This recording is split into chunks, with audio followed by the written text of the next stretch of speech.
خورشیدی نوبهار بر چهره چمن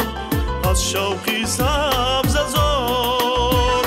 گلخنده میزند خورشیدی نوبهار بر چهره چمن از شوقی سبز زار در جانی جوروان است آهنگی خرمی آب فصلی شکوفتنی باب در شیر ریزی مهتاب در جانی جوروان است آهنگی خرمی آب فصلی شکوفتنی باب